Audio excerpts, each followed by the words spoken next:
Welcome to Frame Rate, the show where we rate frames. There's gold in that there. There's gold! I'm Mrs. Mikey, and this is McCabe. McCabe, yeah. It's a slam dunk. Mrs. Michael and a slam Abe. dunk. Your name is MC Abe, like CCH MC Pounder. Abe over here from 1971. Robert Altman for the win. Hey, this is Hi. Frame Rate. Welcome. Robert Altman for the win, and Andrew Marinus for the win. A repeat offender. Hitting up the Pick the Flick tier over at patreon.com/smallbeans to help work with us to determine what film we cover. It used to be just, and it still can be, that you send us one movie and we go, okay.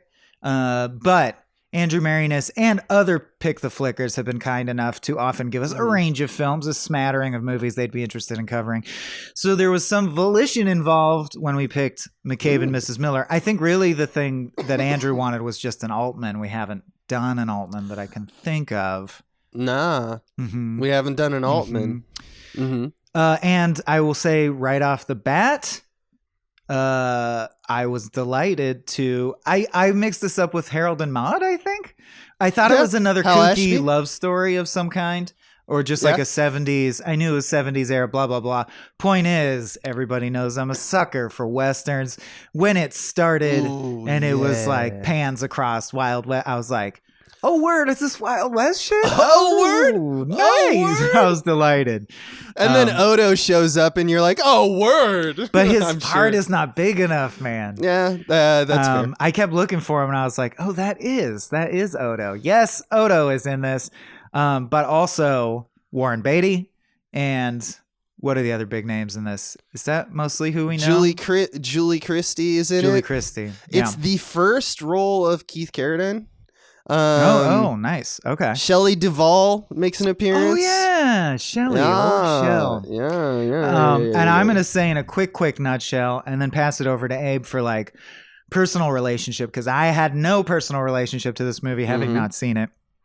I'm deficient in my Altman, and I think obviously we'll get into what we learned from Altman from this movie, but having no relationship with it, I will just say that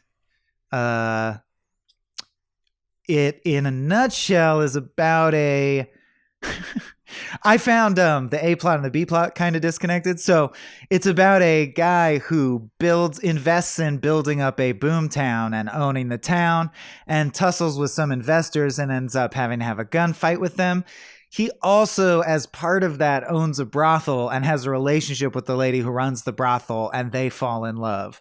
But he also owns the rest of the town. Yeah, he's the major moneymaker. He's a businessman. Yeah, and he eventually there's a zinc mine. Some dudes are like, "Fuck you, we're gonna kill you to own this town." If you've seen Deadwood, it's a Leviathan situation. Yeah, it's Hearst is moving in on your town. You got to stand up. The man's gonna stand up. It's that's the thing with Westerns, and I know you know because you love it.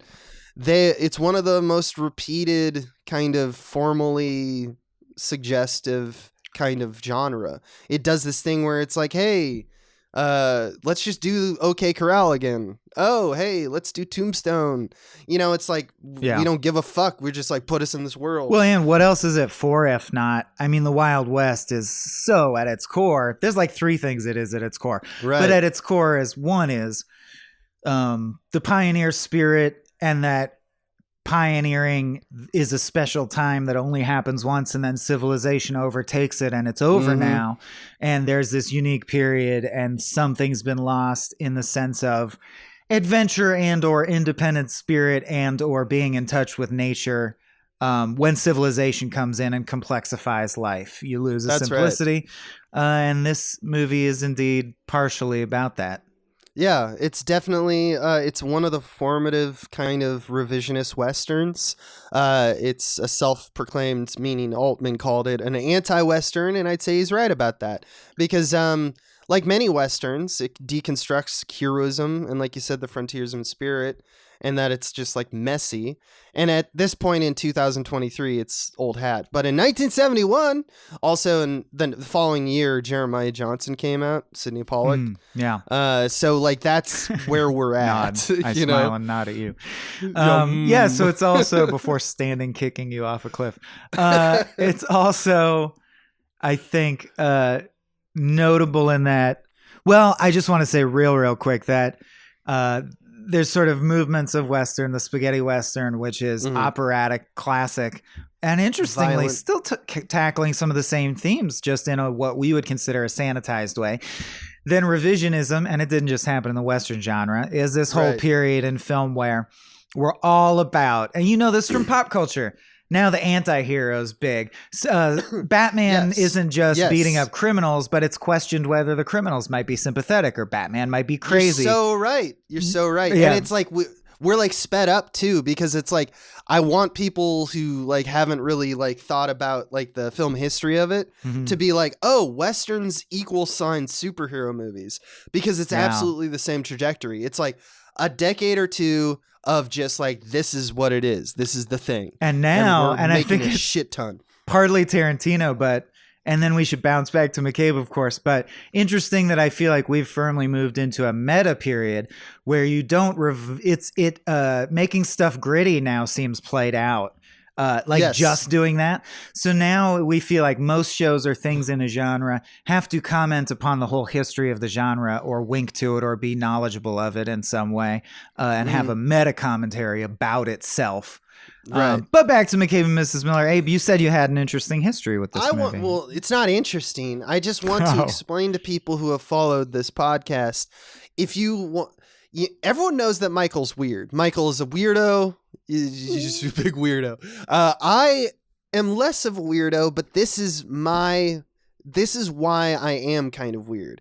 Because as a kid, we as a family had this on VHS, and it is a kind of special nostalgia for me, which is weird because like you're like 10 to 12 years old and you're watching, you know, McCabe and Mrs. Titties, Mrs. Miller. Lots of. I mean, there's not a lot of titties, but it's not the movie you'd say a kid was into, and so, but like as a kid, I couldn't get past the atmosphere, and the same thing happened to me when I watched when I played Red Dead Redemption 2. You know what I'm saying?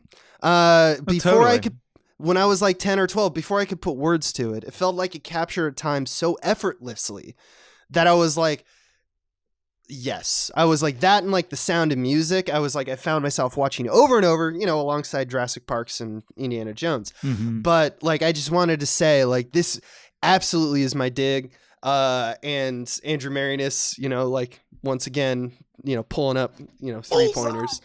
Yeah. To put it in context for people who haven't seen it at all, it feels vibes wise like the difference between Star Trek The Next Generation and Uncut Gems almost. Like there's different kinds of plays also. There's Shakespeare interpretations where each line is in a void of silence and very clear and blah, blah, blah. And both types have their place depending on the effect you want, right? But then there was this movement in like the late 50s, 60s where it's like, no, this is set at like a Nighthawk style diner, and as soon as curtains are up, everyone's talking and there's like a gabble of shit going on. It's like a stage, it's like a newspaper office, and shit is bustling around, and there's lots of, from the moment to the end, there's like a bed of sound design that's very warm and not crisply produced intentionally. I mean,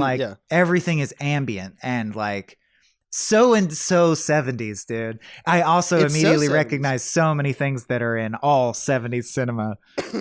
Yeah, and Altman did this. Like, this is Altman. Like, in a way, no one was really doing this before he did it. That's why, like, people like you mentioned, Uncut Gems, you know, like the Safdie brothers openly talk about, like, yeah, he's our like main influence. There's a lot of filmmakers who essentially are like, Altman's the jam. And if people don't know his work, I mean, he did a lot of stuff, but it's like a lot of the stuff is not like remembered by history, honestly. Like He's when like you a look filmmaker's filmmaker. but like the ones that you will probably remember is that he did MASH. You know, he did this movie that was pretty early in his career. He did like kind of the original Long Goodbye. He did Nashville, which is the one that got him all the awards, but that's like considered now like a retro like art film. I forgot Long Goodbye. It has identical vibes to this movie, just a different. It's noir instead. So it's a pretty deep cut. Shortcuts, The Player, Godsford Park is the most recent. Well, not the most recent, but that's like the most recent big one that he did, and that was like 2001, which is crazy. That feels like an eternity ago. But anyway, that's Robert Altman, and then Ant-Man, Quantumania. Who would have thought? And then Quantumania, yeah. So yeah, he's still alive. He's still kicking around. But yeah, he's not making films anymore. And I guess I just wanted to say how like he was seminal, and we'll talk about exactly like how he does it. But one thing I wanted to open up with for you, Michael, is did you notice that the main saloon bar is the same layout as Al Swearengen's bar in Deadwood? I did, and it made me wonder if there's some historicity to... Like, is there a way all these towns... Because even the town that he's building, the model town...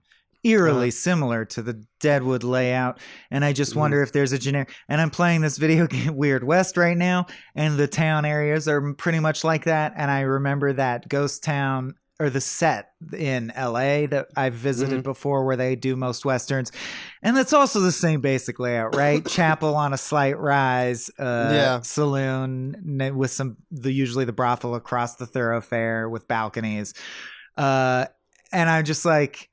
I wonder if maybe because so many films in early Hollywood were shot on that western town, that echoes on in culture, that's just the way you do a western town, or if there was some standardized design to like, well, that's why you do that, because the logs come in and you put them here. It's just efficient or whatever. I don't think so. I do not think so. I don't think we were that organized then. Well, I mean, maybe by like early, 1900s, which this takes place in. This is like 1902 or something.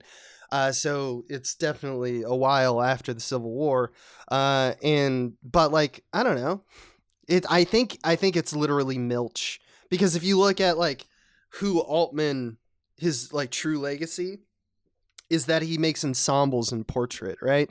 And that's like P.T. Anderson, David Milch, to some extent Coen Brothers. This one's less ensemble than most of his, actually. Well, there's but he three mains. Yeah, but think about how much percentage-wise they take up of screen time. He just throws you people constantly. Like, what's her situation? Oh, she's having a blast and found a new friend. Move on. It's like he's true. You see how he was truly the best of like the collective movies in the 70s, and like it's coming out of like Free Love and like Let's Make a Movie, bro, that kind of era. But his films really do feel like towns. Like, you don't spend long with the NPCs, but you get a solid like postcard of like how they are for a moment. Sure, and Bart and Ida. There's runners throughout, which most films it's just don't constant make runners. time for. Yeah. And so I just like ensemble and portrait it's a beautiful thing because it's a different type of movie. We don't truly make those movies. I would say it's just even more pronounced in something like Gosford Park, where you meet like dozens of characters and they all have just a little bit. Yes, that's true. But you're right. You can see that's already in play for sure.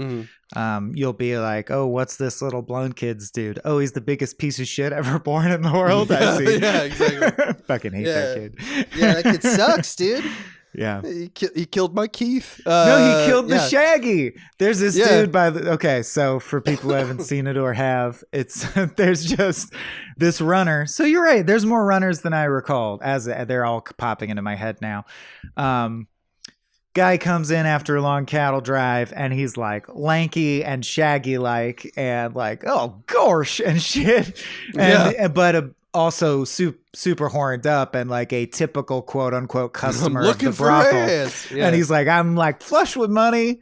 I would like to fuck every woman you have. And they're like, okay. Yeah. And he just has a grand old time.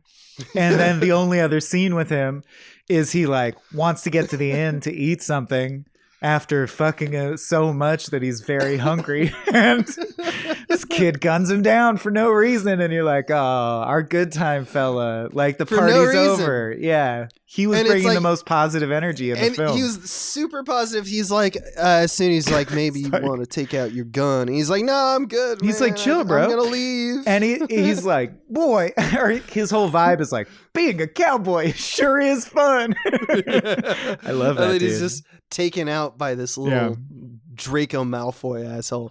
But yeah, so that's kind of the vibes, and it is a vibe. And we'll probably mention Deadwood a few times because it's also like, I'm pretty sure Milch was like, yeah, so Seth Bullock, like literally the way he walks, Seth Bullock, the Timothy Oliphant. It feels like it's based on McCabe. Like, so we're in this long tradition of like quotation, which is cool, I guess. You know, makes you feel smart when you learn it, but it's neither here nor there. One thing I'll say is not nearly as much racism as you'd expect from a 1971 Western. Although that's part of revisionism was, I think, Yeah. white, cis, like intersectional power culture saying, we're willing to like talk shit about. Are we the baddies? Our history is not so great. You know, there was this thing called slavery. And you're like, oh, was there? There's this thing called genocide. And of course, we're still in denial about that, many of us. And it was a whole process through the 50s, 60s, 70s. But I would say in the 70s, power structures were trying to earn points, or I'll be generous. Revolutionary people maybe were getting positions of power, but blah, blah, blah. But like, for example, 10 minutes in, I'm like, McCabe will die at the end. Because that's the 70s jam, dude. It's like, you'll notice, you're right that it's not wildly racist all the time. But a sanitized spaghetti Western would not mention or have the scene where you're just panning across and a guy's like, you know, it's cheaper to pay the fine for murdering a Chinese person than it is to like you should kill them in the mines. So here's what you do. You send one Chinese guy in with dynamite to blow the thing up and you just blow it up while he's in there. Brutal. And they're like, that's illegal because you murdered him like negligence. There are laws. And he's like, yeah, but the fine's cheaper than recovering him from the mine. So like literally a human life is not worth blah, blah, blah. Right. And I would say a 60s movie would not even mention that, right? Maybe late 60s. Right. But 70s is all about that in a way that's even less sophisticated than we do now, or like Deadwood, of course, is built on it. But you'll just like, man, the 70s loves to kill the dude at the end and have like a sad folk singer play while snow covers the corpse up, which is exactly what happens in this movie. That's exactly so right. 70s, yeah. And then it doesn't get more 70s than like Leonard Cohen's score too. Like it just comes in and it's just like and it's all every lyric and they're different. It keeps coming back with different quatrains of poetry, but they're all one of those songs like Freebird, like you thought he would stay, but over his shoulder there was a highway calling to his mind, and a cold wind blows. Yeah. You know, yeah. It's like, I knew I was just a station on your way, not your lover, not today. Exactly. So yeah, reasons also. Photographically, this movie is one of my favorites. It's so dark. It's kind of like fantastical. I think it's kind of what like Hateful Eight by Tarantino wanted to be. Yeah. Because it's straight up Red Dead Redemption, as I mentioned, but like the damaged photographs part. So the photographer was Vilmos Zsigmond, which you may know. He's like pretty famous photographer. He worked with Spielberg for a long time, did Close Encounters, Sugarland Express, but he also did the year after this, he did Deliverance, you know, like he did The Deer Hunter, you know, like, so he also shot Maverick. So he worked in Western for a lot. Man, this is like a proto Maverick for sure. So that's super interesting. It definitely that he shot both. It's like the non-comedy. Yeah. Yeah. But serious Maverick. Yeah, but like it really, like the damaged photograph part, they like talked about, he and Altman were like, you know how like we get the photo, like all the photos we see of this era, have like grain and dirt and like they're not archived well. Like we're talking, let's recreate that. And I actually think they did it pretty damn well. Like it really does have that vibe. So When the if you're into Hoopleheads that are vibe, fiddling and dancing on the slippery ice mud, it feels really everything's rimmed with like the shadows are red shadows throughout the film instead of blue shadows. Like black can usually tip red or blue, and it feels super red and sepia throughout, which you think is obvious Western sepia, but I mean in a way where it reminded me more than anything else, especially when you get these like geography shots that are crowded with people, but Totally. not to a claustrophobic degree, just to like I'll just say it reminds me of the exact look and lighting and amount of people in the space of like a Rembrandt painting. Yeah. Which has such painterly light. The light is And crazy dark. painterly in this, with like smoke and cool shadows that disappear that you could nestle into, and like just people really softly lit. It reminds me of like Van Gogh's painting of the peasants working the loom and stuff. Exactly. The lighting is incredible. Yeah. It feels dim and it feels like something Cozy. ominous is about to happen, but it's also cozy in its own way. I'm glad you mentioned the kind of geography because that's one of the things that like I like rewatching this. This really was a deconstruction of like my childhood, where I was like, "Oh, why do I think the things I think? Oh, I thought that when I was like fucking 10." You know, like, and the framing and blocking of this movie is impeccable. Like I talk all the time about on this channel about geography. I think geography is one of the more important aspects of directing, and it's like kind of gone the way of the dodo in terms of modern films. Yeah, There's if you cannot obviously identify exceptions. Azerbaijan on a map, you do not deserve to direct. Yeah, no. I just wanted to point out that like if you watched Act 3, the shootout, McCabe running around hiding, and the bounty hunters are kind of searching for him. And where we pay off our ambience, because for this whole last act, everything's dead silent, but just the whistle of the wind. That's all you get. Yeah. And I think it's key that at all times you know where it's safe and where it's dangerous, and it uses basically a system of left and right, up and down, just to signify like what's happening. And it's just so beautifully done. It's kind of like another reference that I could make would be like in Japan, Ozu, he kind of did this thing where he like he deconstructed the idea of like the Japanese house and all these sliding doors, and just like, oh, you can see into rooms into rooms into rooms, layers. And this is like a Western version of that. Like, in fact, it's so smart, and I wanted to see if you noticed this. Like, it's so smart to have in a Western where it's like the town is growing and stuff like that, to have your main location, the saloon, still being constructed, so you can see through walls and shit through a lot of like Act 1. Well, yeah. Oh, and so much easier for camera setups, right? Of course. And showing what you want to show. And Altman shoots groups of people more than he shoots. It's in so many films. I mean, it's a standard way of shooting. It's like, we're with this character. But Altman really does. He like shoots like the whole community is gathered and this happens. Yeah. What better way to reveal like the view into other pockets of drama than literally there's a hole in the wall. Yeah. And it's because it's still being constructed. And so I think that's the really... boys can see it all. Yeah. So I think there's like something there. Like, I don't know. It's just a beautifully constructed film in that regard as well. Yeah, completely. And just from a functional, and it's based on a novel. So the novel, I'm sure, did this, but it just works plot wise that he basically sleeps in the model home, or the Arrested Development model home. Like, they're expanding the town, and the whole thing, the whole fight between him and this company is about that he knows this town's on the expansion, and he has a whole quadrant of it that he's built up, but it's like a fair shot away from the part of the town that already has people in it. So it's just like a cool paintball course, meaning the final shootout is an abandoned town that's partially constructed that they're stalking each other through. And the only guy who's there already is the priest in the chapel, and he gets got immediately. So now you're like, oh, he's just alone. And you know, like you said, very clear.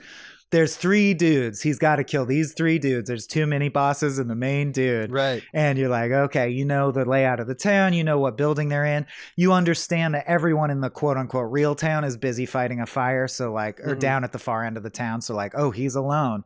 So here we go. It's, the end of The Shining. It's our guy versus guys. Yeah, that's right. I wanted to kind of ask you, because you're a rightsman. There's a lot. Altman often gets a lot of flack, and probably rightfully so, that when you build a film that's like, this is like a town, that there seems to be like, the dialogue seems to be like inefficient, or the form or the structure of the movie is inefficient. What are your thoughts on that? Do you think that this wastes your time? Or do you think it's efficient? Well, as a writer, I think every film should use fake film grain to simulate snow. All right. No, all right. But to answer your question, really, I feel like this movie actually did a good job, probably because it's not late in his career where he has full control of striking a balance between that. I do want to talk about Mrs. Miller, because I think there's problems with how Mrs. Miller is handled, probably in the book as well, if I was going to guess. And just like, because of the time, it's the 70s. It's not like I'm sure in 1,000 years we'll look primitive, but like it feels less sophisticated than our understanding of intersectional dynamics. But before we get into that, just to answer your question, I actually feel like it does something really cool, which is scales up and scales down. Like it's about a community for one sequence, but then the final shootout sequence is clearly just monster in the house, man versus man.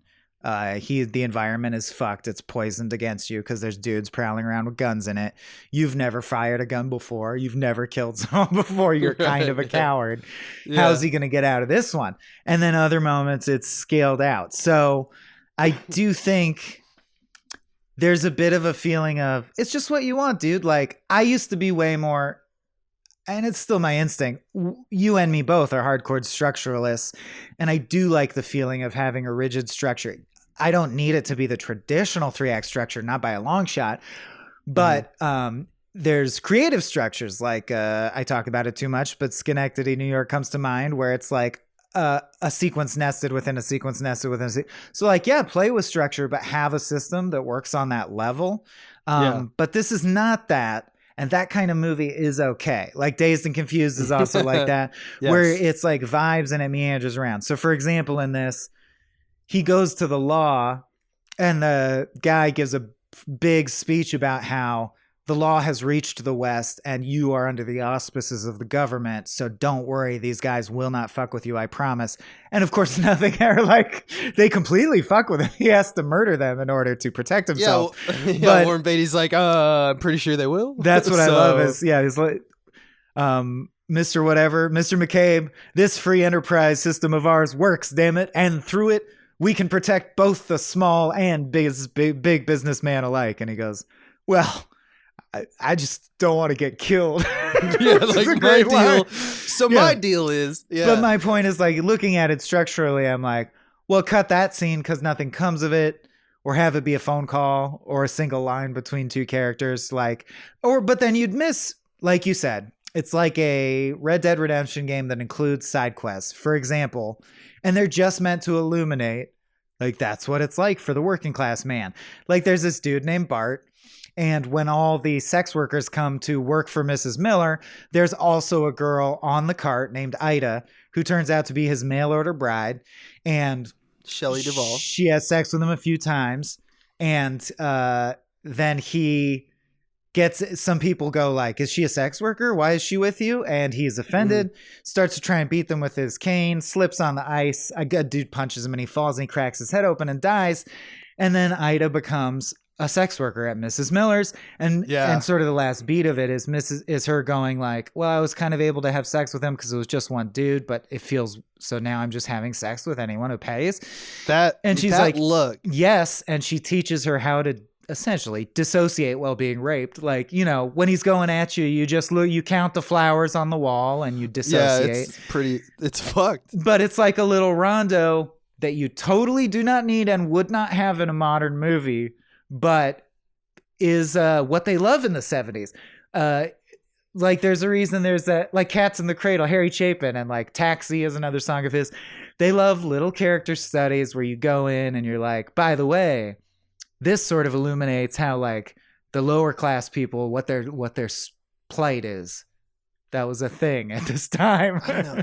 And it creates these crazy cool moments to me. Like Julie Christie at one point, like, so at the funeral of Bart, right? Like she's there, and obviously Shelley Duvall's there because she's the widow. Mm-hmm.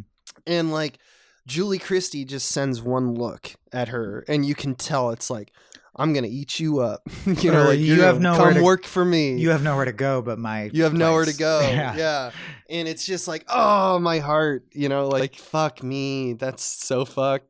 But it's just all about the opportunism of that. And that's like the West. That's what I think the movie's doing, is it's saying like, yeah, manifest destiny, opportunism, the concept of the American dream, about how we stack and stack and stack upon the idea of, if there's something I can benefit from, go and grab it. And that's, you know, lauded. It's a gold rush. Yeah. Let's and we're like, that is the spirit of America. Yeah. And it's like saying, oh, but then look here at this terrible moment that is actually like, when you step back, you're like, oh no, that's fucked. That's absolutely fucked. Yeah, like it's the beginning of even admitting that you're like, there was a genocide. That is part of it. Yeah, exactly. You know, like before this era, we wouldn't even say that out loud per se in pop culture.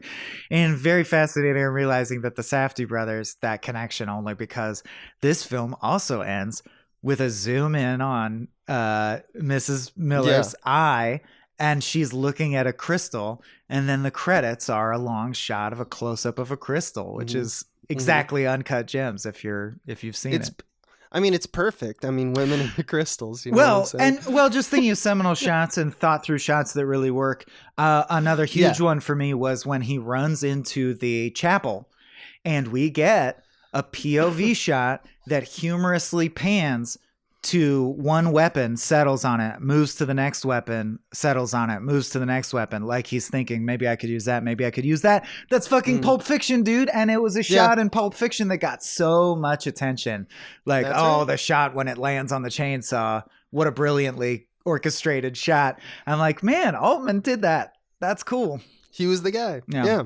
I guess one more word about efficiency in the dialogue is that, like, I do feel personally that the film, like, it wastes its time on subplot, but the main plot is actually, like, not in a bad way. I mean, we talked about that, but the main plot is surprisingly quick. It's not that it's like a small story. It's just that we have a single line telling us, for example, that like the Shaughnessy Company will come kill you.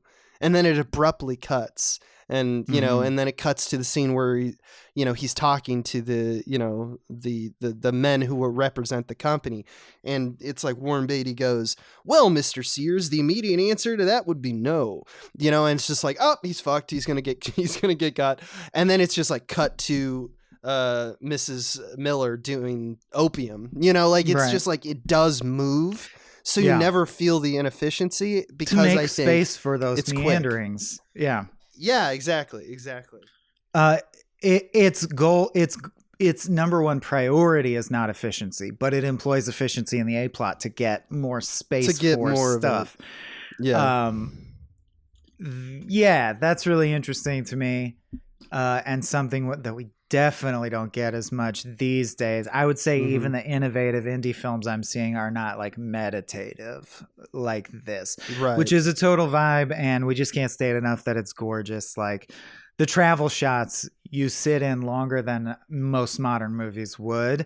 And for good reason. This is an era where just the fact that you recreated a Western town and are shooting in a beautiful location was in some regards the equivalent of seeing good CG effects are today, right? Like we covered Wizard of Oz recently on our Patreon exclusive show, Escape from the Multicurse.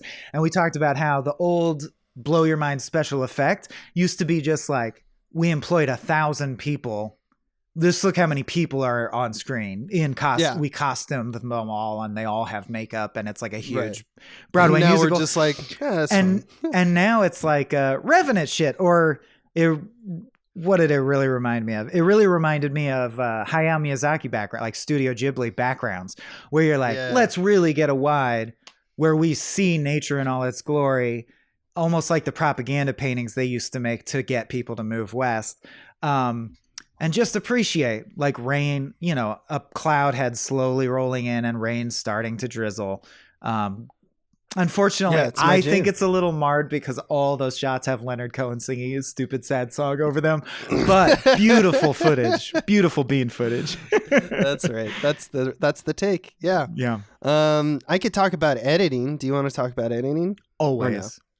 There's something that was pretty formative in this time. If you look back, once again, film history nerd, the clean cut out of a scene. It was more mimicked, like it was a thing in the 70s, and I'm not giving credit to Altman for, you know, coining it. In fact, I'd argue that like there's a lot of, this was a whole kind of generation of thought, you know, like there, you mentioned Hal Ashby, he does kind of the same thing. But like, here's the thing, is that this was one of the most polished versions of it. This was like a pretty big movie, and this is one of the ones that reached a lot of, you know, homes. And I'd argue that like the 70s were like, because this was 71, the 70s was like a slasher era, right? And there was something about I think they like took the clean cut out of scene. It's grunge. And, like, it's a rigid era. Yeah, the rigid kind of like you know, like fuck it, let's just cut. Let's just chill on my living room couch unpolish and just be chill and take our belts off and relax. Yeah. Yeah, but it was more punk, right? So like I'd argue that like Friday the 13th, and like because Friday the 13th is what it is, all slashers mimicking that immediately, that this whole decade is aping this kind of vibe. Like in the case of slashers, it's about cutting out of the brutality, right? Cut out to punctuate it, right? But here it's to punctuate the dramatic like juxtaposition of what follows, and that truly wasn't necessarily in all, like it was definitely a vibe of the time, but like it was never used better than Altman, and probably not used better than this film. And it does the thing a lot of Westerns do, which is you have no fix on how gory it's going to be because no one actually gets shot till very late in the film. And then especially revisionist Westerns, then when someone does get shot, it's like, I didn't realize it was going to be that gory. Like that blew his fucking arm off. Like they saved it for Act 3 and then they go hard. Like, oh, I bet you didn't realize Vietnam sucked. And you're like, oh my God. Oh shit. It did. Yeah. This is brutal. Yeah. There's a little bit of that. In fact, there's a lot of just random tidbit that I read when researching this movie again. Like it was, they used a lot of vets to build the sets. That's cool. Just because that was like who's around that will build shit, and then they were like, okay, builders, do you want to be in the movie? And it's like, yeah. So like, and that's something that Milch did in Deadwood as well. He's just like, he told everybody, and he got this from Altman, I'm pretty sure. He was like, all right, extras, everyone gather around.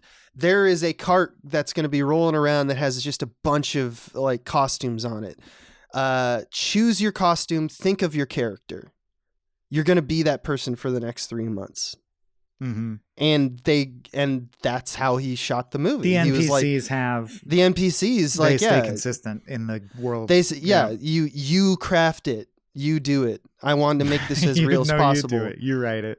You write it. Yeah, it's exactly. Hard. I write the show. It's hard. But it's one of the parts of the editing where he can just leave it on the floor because it's like, again, he's got this efficiency and he punctuates these moments and he's like, oh, I didn't expect I would get that. But like he would be able to later in editing, which took way longer than the actual physical production of this movie.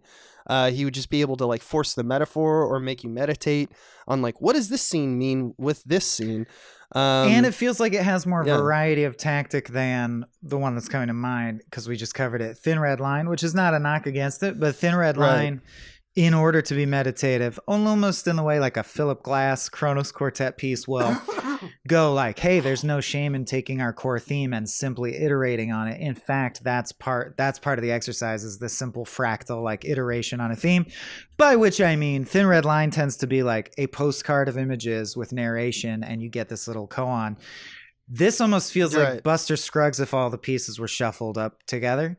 Yeah. Or like you I know said, what I you think mean. it's super apt. Like The Witcher, where you're like, there is an A plot, but you're also doing these little rondos of like, here's a short story, here's a short story, here's a short story. Yeah. Yeah. You go to a cave and it's more interesting than you think it would be. Yeah, it's that kind of shit. Yeah. So I just really, I don't know. I think that it's a sneaky thing, but it's the significance of like the editing like tactics of this is probably more seminal than we think. I want to ask you a question about like the meaning of the movie.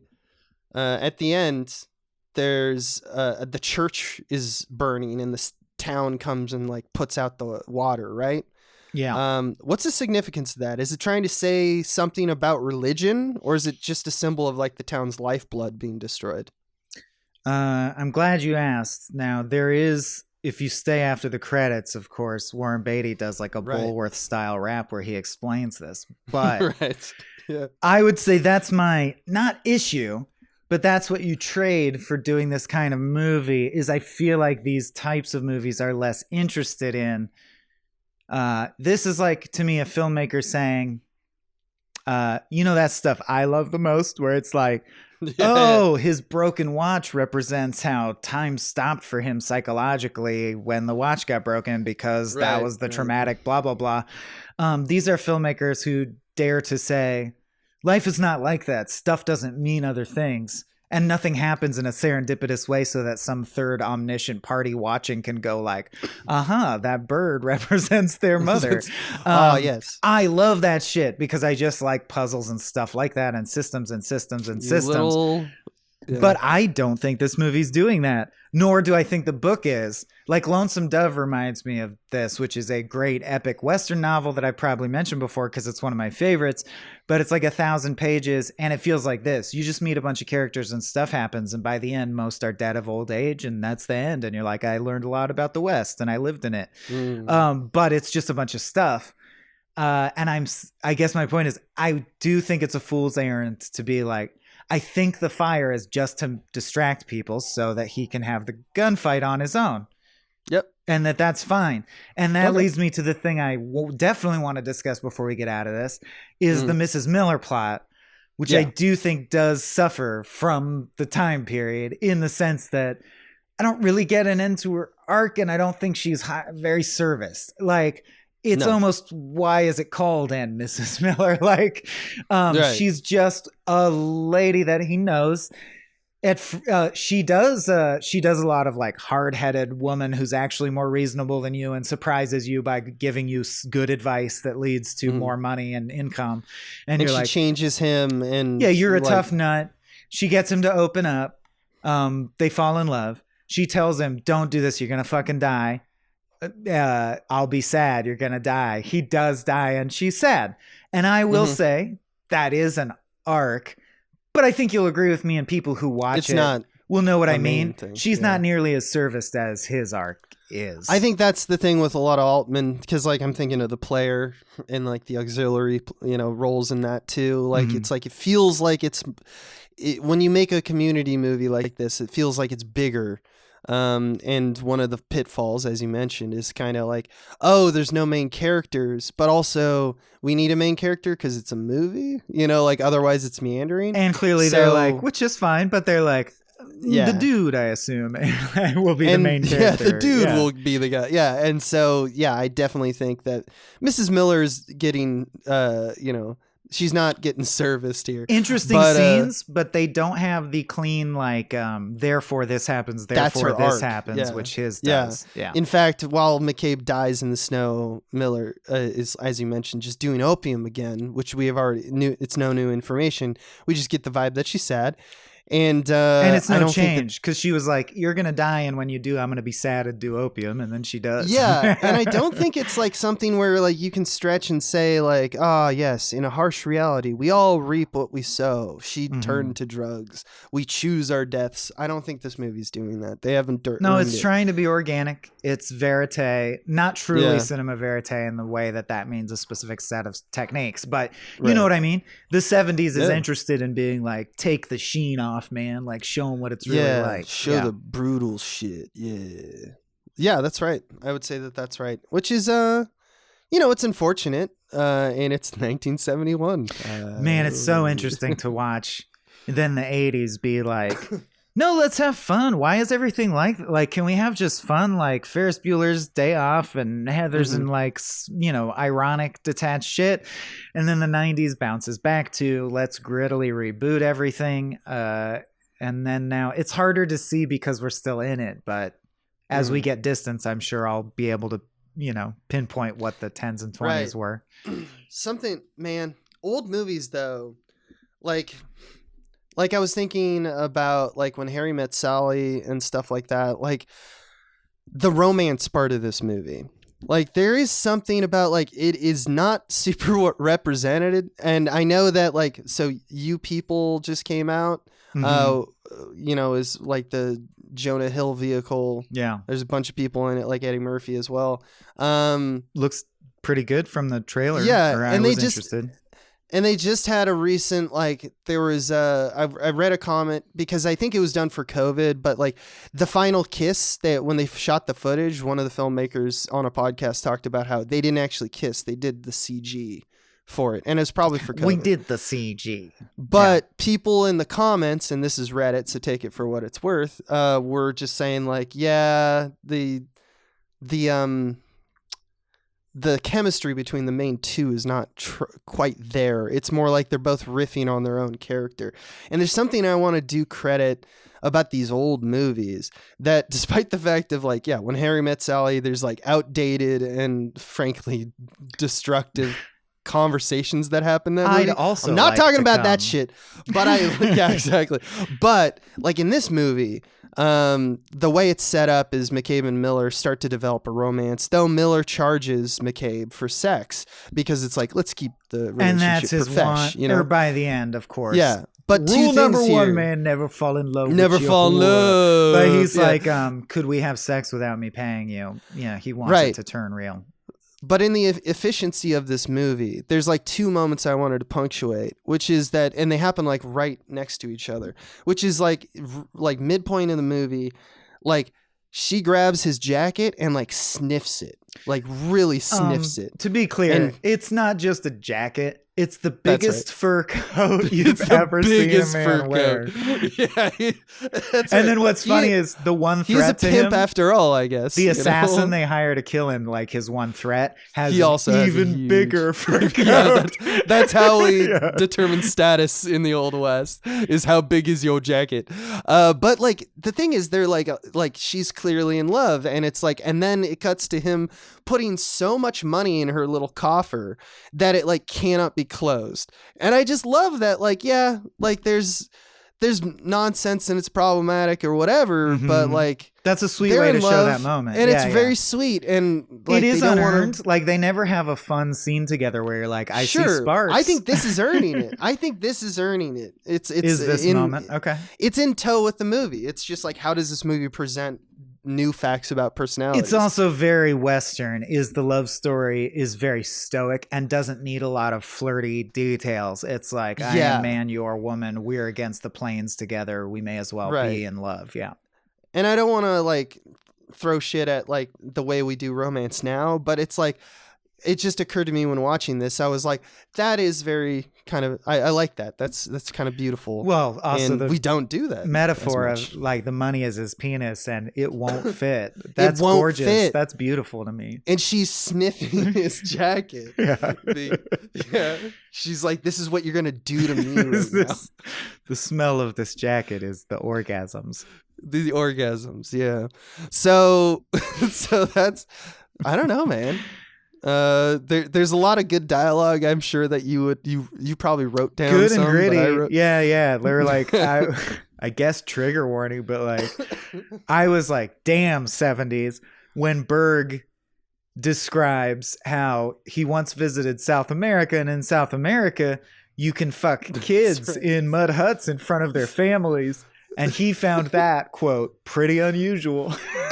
Pretty Yeah, at the least, my friend, at the least. At the least. Yeah, I like there's some really archaic stuff too. Like Warren Beatty keeps calling like the brothel a gooseberry ranch. Which I'm gonna start using now. And anyone is that a thing? Well, and he does there's almost a dude Lebowski thing in it, because he has like a handful of jokes that are his go-to jokes.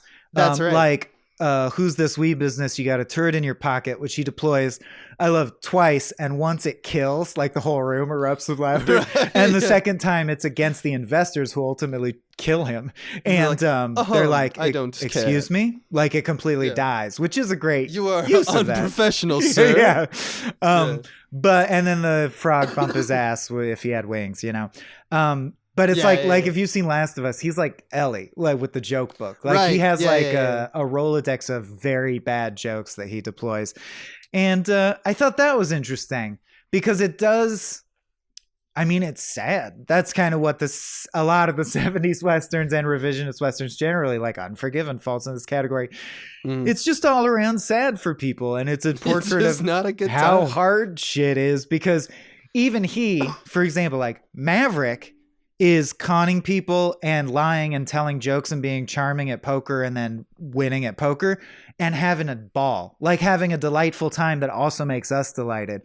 This guy, you start to see how his deployment of jokes mechanically is actually just a tactic for how he negotiates with people. And deep down, he's really just trying to survive in this harsh, harsh world. Yeah. Like that's the difference between this and Maverick, where Maverick's like, yeah, this is delightful. And this is like he's a charmer, but then a bigger fish comes to town. And God, I do think that scene is super effective where he's not heroic at all. And they destroy him. I didn't his shoot confidence. Anybody. Yeah. Where he talks to the guy who really has a gun and he's like, Butler. Yeah. They offered me 65 or 100 and I thought that was kind of insulting. I think it's worth like 15 grand. And he goes, oh, did you? That's interesting. And he goes like, or 8 grand. Oh, okay. Could you go back to them and tell them that that's okay and you don't have to murder me? No, I don't make deals, actually. That's not what I'm hired to do. Well, I'll be honest, man, like the original 6 grand would be great. We could just do 6 grand. And he goes, I don't make deals. I can't help you. That scene is chilling and interesting. Yeah, to watch and he's him like, he puts on his enormous jacket and goes like, by the way, everybody, I'm unarmed. So he goes, as he walks out. By the way, I don't have a gun. And then he has 2 guns, which is how he wins. It's how he wins. He surprises him with his wiles. Yeah, that's right. Other dialogue I wrote down is, don't give me those horse puckies. Yeah, pretty good. Which is a good one. The wind whistling under your kyber. Yeah. You're like, you're cold, your ass is cold or whatever. I don't know. It's just, I love the archaic phraseology of some of the stuff. I don't know if it's real.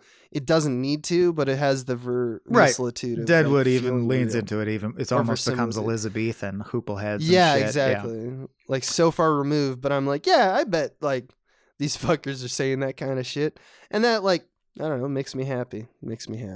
Yeah. Everyone is speaking of, or like going back to Deadwood. There's like multiple E.B. Farnhams in this, and Anna Dan Doherty, his guy Smalley, who never talks but beats Smalley. people up for him or whatever. He's also kind of an E.B. Farnham too, though, because he like parrots what he says and tries to pass it off as his own. Because he's the foreman for the saloon build. Write in if you've ever done that, because I want to. So a trope that we talk about in films is that we have accepted ever since the earliest plays is that someone can lie transparently enough that the audience knows they're lying, yet the people in the scene won't pick up on it, right? And everyone points out ultimately, wait a minute, that's stupid. That's never happened in life. I feel like there's a new one I've noticed in this, but is in a lot of movies, which is that I always think of Home Improvement with Wilson, the stupid neighbor. So it's like a person who hears something, Lebowski does it too, and then later repeats it word for word because they thought it sounded good to another character. Has anyone ever done that in life? Like repeat word for word the advice someone gave you? Mm-hmm. I have never, ever done that. And it's never occurred to me to do that. I think people do that all the time. Okay. I think that this is different because it's like McCabe says it to a group of people like, look, you're gonna, I forget what the line is, but you're gonna have to do this, and I know you're working at the mine, and then you're, you know, putting extra time and working here at this here saloon, but let's, like, I want to light a fire under your asses. And then you know, Smalley comes in and he's like, look, Mr. McCabe knows that you work at the mine and you come here in your free time and you do this, but let's get some fire under our asses. Yeah. And it's like literally right after. Yeah. And that, I think it's to, I mean, obviously it's just to show that like they're all, you know, fucking, you know, this weird, this old school working class that like in a way is like the butt of a joke, right? You know? And well, and he like also repeats phraseology you know? that Miller tells him behind closed doors to, of course, show that even though he still is misogynistic and says like, why would I ever take advice from a woman and shit? Her advice is sinking in, right? Because he repeats it. And that's also kind of the part, you know, is he's not like even McCabe himself. He's not fancy. He doesn't. I just think it's a slightly Julie farcical Christie. Convention. Yeah, it is farcical. Yeah, for sure. I mean, talk about farce. We get that scene where like Warren Beatty is just burping and stumbling around in his room. Oh, that's the other dialogue I wrote that I really liked is when he is super drunk and he's like, she owes me more compliance and information because we're business partners and this and this and this. And he's at her door and it's locked and he's like, you're not supposed to lock the door. And he goes, if you think I'm going to have this conversation through a door, as he's like trying to break the door down, but he realizes he can't. And he goes, that's fine with me. Fine with that. Yeah, he's just taking L's, left and right. Yeah. It's kind of cute. It's also, you know, it wants to be cute and sad. It wants to realistic, be cute and sad. Quote unquote. It's a real Hal Ashby, a real Robert Altman. Crazy to see an old timey steam powered fire engine. That was fun in and of itself. Right. It was clearly real, or like I don't know why you would fake that. Just make one. No, it was real, and they used it to like power the town or some shit. Yeah, that's cool. Yeah, that's really cool. Just bring everything, build a town, shoot a movie. Mm-hmm. Smart. Yeah. So if you want to, that's all I got. That's all I got, man. If you want to chill in those vibes, 70s Western vibes, it's good. Like it kind of reminds me at times of what Once Upon a Time in Hollywood like feels like. Where you're just chilling with those. Yeah, with Brad you're just and chilling Leo. with the vibes. Yeah. But it's also like, but imagine that if it was like in Red Dead Redemption's like the Strawberry or Coulter, you know, those towns in that video game. Like real strong, like, this is just let me go inside this little log cabin and turn on the fire and, you know, like fucking just and chill. And it's still sad in a melancholy way, but not as bad as Hateful Eight, where it's like, forcing people to suck your dick at gunpoint and shit. It's not that hardcore, but it's still it's like, not the brutal. It's like a sad play where you know it's messy. The guy's gonna die at the end, but not brutal. Yeah. I love it. I love the atmosphere. Remind I love the vibes. Me of Blue Ruin vibes as well. Blue Ruin as well. Yeah. Especially in the score, in terms of like, you know, it's just this one thing that kind of ties everything together. And the fact that it makes interesting hay out of just stuff you would find in a history book, like little factoids. There was this brief period where they had steam power, but nothing better than that. And they had these weird Dr. Seuss looking fucking fire engines. Okay, let's show one of those. That's interesting. And the way they heated the water was, you know, just like a bar, like a heated bar that is running, and then you just run water over it, you know, and it's like, hopefully that heats up. So it's like not that. He's like, I'm going to take a hot bath. Interesting details. That probably is not that hot. Or feel true. Yeah. Yeah, exactly. But it's 1970s vibe for sure. So go watch it, and thank you, you know, Andrew Marinus. Yeah, thanks, Andrew. Doing that. And thank you all for listening. And if you do want to check out Escape from the Multicurse, Star Trek: The Next Futurama, Spiel Boys, several others as well, we have a ton of bonus podcasts over at patreon.com/smallbeans. That's right. Blue. This has been a Small Beans endeavor. We're a bunch of pals who make podcasts, sketches, music, web series, and movies. The beans always have new ideas percolating, so make sure to check us out at patreon.com/smallbeans. That's patreon.com/smallbeans, where you can browse all of our current and past content, see what we've got planned in the future, and learn how your support can help the small beans grow into huge, giant monster beans. If you enjoyed this content module, please like, rate, subscribe, or tell a friend about us. We love you!